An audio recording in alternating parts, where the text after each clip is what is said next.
Hello दोस्तों, आज हम आपके लिए लेके आए हैं चर्चित पुस्तकें और उनके लेखक। पुस्तकें और इनके लेखक एग्जाम की दृष्टि से बहुत ही महत्वपूर्ण है।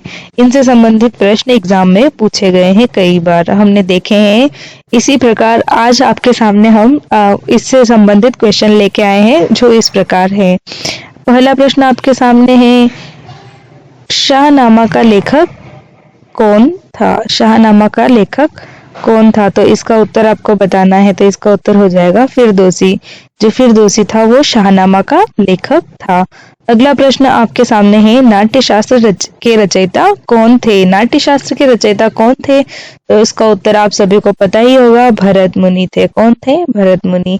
अगला प्रश्न आपके सामने है, राजतरंगिणी नामक पुस्तक से भारत के किस राज्य का इतिहास ज्ञात होता है? तो इसका आंसर गेस कीजिए आप, क्या हो सकता है? इसका आंसर होगा आपका ऑप्शन बी, यानी कि जम्मू कश्मीर। तीसरा प्रश्न इस प्रकार है। चौथे प्रश्न की ओर चलते हैं। चौथा प्रश्न आपके सामने है, हर्षचरित के लेखक कौन थे? तो हर्षचरित के लेखक कौन थे? तो इसका उत्तर हो जाएगा आपका ऑप्शन बी, बाण भट्ट। बाण भट्ट ने और भी बहुत सारी पुस्तकें लिखी हैं। अगले प्रश्न की ओर चलते हैं। बीजक किसके वचनों का संग्रह है? बीजक किसके वचनों का संग्रह है? इसका उत्तर आप सभी को पता ही होगा, कबीर। अगले प्रश्न की ओर चलते हैं। अगला प्रश्न आपके सामने है, हुमायूंनामा का लेखक कौन था? हुमायूंनामा का लेखक कौन था? गेस कीजिए आप, क्या हो सकता है इसका आंसर? तो इसका आंसर होगा आपके सामने ऑप्शन बी, यानी कि गुलबदन बेगम। अगले प्रश्न की ओर चलते हैं। वराहमिहिर ने निम्नलिखित में से कौन सी पुस्तक लिखी? वराहमिहिर ने निम्नलिखित में से कौन सी पुस्तक लिखी? तो वराहमिहिर ने कौन सी पुस्तक लिखी थी? तो इसका आंसर हो जाएगा आपका ऑप्शन सी, यानी कि बृहत संहिता।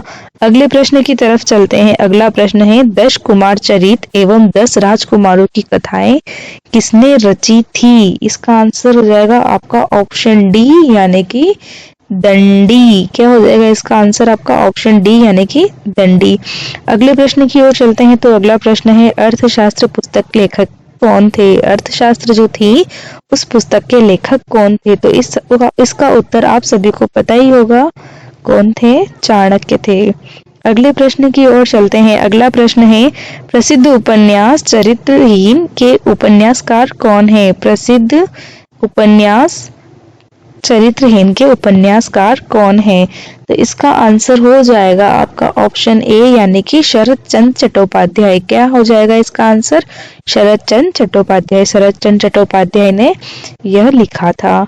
इंडिका का लेखक कौन था? इंडिका जो पुस्तक थी उसका लेखक कौन था? तो इसका आंसर हो जाएगा आपका ऑप्शन बी, यानी कि मेगस्थनीज। अगले प्रश्न की ओर चलते हैं। अगला प्रश्न आप सभी के सामने है, पुस्तक कथा सरित सागर के लेखक कौन थे? पुस्तक कथा सरित सागर के लेखक कौन है? तो इसका आंसर हो जाएगा आपका ऑप्शन डी, यानी कि सोमदेव। अगले प्रश्न की ओर चलते हैं। विक्रमांक देवचरित के लेखक कौन थे? विक्रमांक देवचरित के लेखक कौन थे? तो इसका आंसर हो जाएगा आपका ऑप्शन ए, बिल्हण। यह सभी प्रश्न एग्जाम की दृष्टि से बहुत ही इंपॉर्टेंट है, इसलिए आप इन्हें याद करते जाइए साथ के साथ। अगले प्रश्न की तरफ चलते हैं। प्रश्न क्रमांक 14 है, पंचतंत्र की रचनाकार कौन है? पंचतंत्र की रचना किसने की थी? तो इसका आंसर हो जाएगा आपका ऑप्शन बी, यानी कि विष्णु शर्मा। आप सभी को पता ही होगा, ये तो बहुत ही सरल क्वेश्चन था। अगले प्रश्न की ओर चलते हैं। मिलिंद पन्हो है, मिलिंद पन्हो है, इसका आंसर बताइए आप। तो मिलिंद पन्हो क्या हो जाएगा? तो इसका आंसर हो जाएगा आपका ऑप्शन सी, यानी कि पाली ग्रंथ है। अगले प्रश्न की ओर चलते हैं। अगला प्रश्न है, गोरा किसकी रचना है? यह अत्यंत सरल ही क्वेश्चन है, इसका आंसर आप सभी ने गेस कर लिया होगा आई थिंक। इसका आंसर हो जाएगा ऑप्शन डी, रविंद्रनाथ टैगोर। अगले प्रश्न की ओर चलते हैं। तो अगला प्रश्न आपके सामने है, निम्नलिखित में किसकी तुलना मेकियावेली के प्रिंस से की जाती है? तो इसका आंसर हो जाएगा आपका ऑप्शन बी, कौटिल्य का अर्थशास्त्र। अगले प्रश्न की ओर चलते हैं। दारा शिकोह ने किस शीर्षक के अंतर्गत उपनिषदों का फारसी भाषा में अनुवाद किया था? इसका आंसर हो जाएगा आपका ऑप्शन डी, यानी कि सीर ए अकबर। अगले प्रश्न की ओर चलते हैं। अगला प्रश्न है, महाभारत का फारसी अनुवाद में शीर्षक हैं, महाभारत का फारसी अनुवाद में शीर्षक हैं। तो इसका आंसर क्या हो जाएगा आपका ऑप्शन बी यानी कि राज्यनामा। अगले प्रश्न की ओर चलते हैं। अगला प्रश्न 20वां क्वेश्चन है, मेघदूतम के लेखक कौन थे? मेघदूतम के लेखक कौन थे? तो इसका आंसर हो जाएगा आपका ऑप्शन डी कालिदास।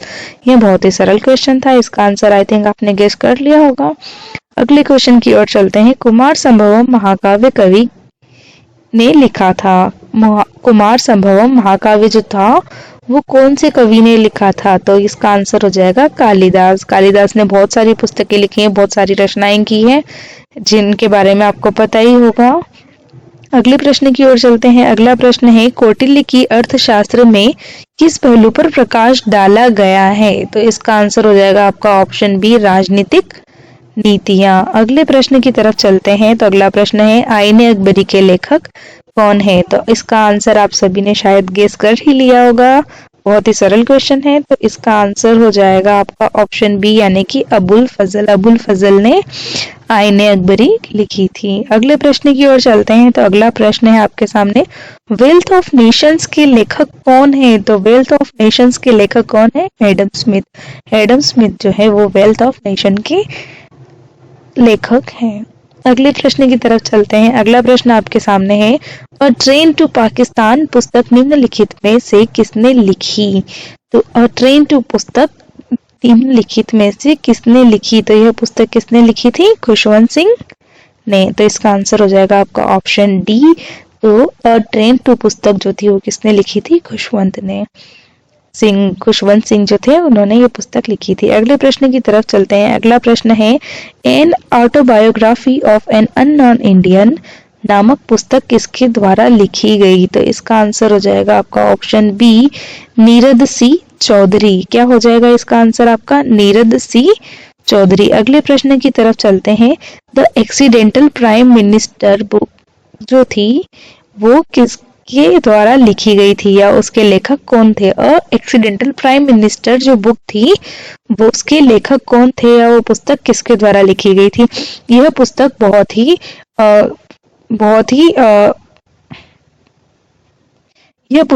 ही चर्चा में रही है और इसके लेखक जो थे वो कौन थे? संजय बारू थे। अगले प्रश्न की ओर चलते हैं। तो अगला प्रश्न है आपके सामने, फ्रीडम इन एक्साइल के लेखक कौन है? फ्रीडम इन एक्साइल जो बुक थी उसके लेखक कौन थे? तो इसका आंसर हो जाएगा आपका ऑप्शन ए दलाई लामा। अगले क्वेश्चन की ओर चलते हैं। अगला प्रश्न आपके सामने है, इंडिया विंस फ्रीडम किसकी आत्मकथा है? इंडिया विंस फ्रीडम जो थी वो किसकी आत्मकथा थी? तो इसका आंसर हो जाएगा मौलाना अबुल कलाम आजाद की। अगले क्वेश्चन की ओर चलते हैं। अगला क्वेश्चन आप सभी के सामने है, हिंदू व्यू ऑफ लाइफ नामक पुस्तक किसने लिखी है? हिंदू व्यू ऑफ लाइफ जो पुस्तक थी वो किसने लिखी है या वो किसके द्वारा लिखी गई है? तो वो किसके द्वारा लिखी गई है? Any guess? आपका आंसर हो जाएगा option D doctor S Radhakrishnan. तो इस प्रकार के और क्वेश्चन जानने के लिए आप चैनल के साथ बने रहिए। अभी के लिए बस इतना ही, धन्यवाद।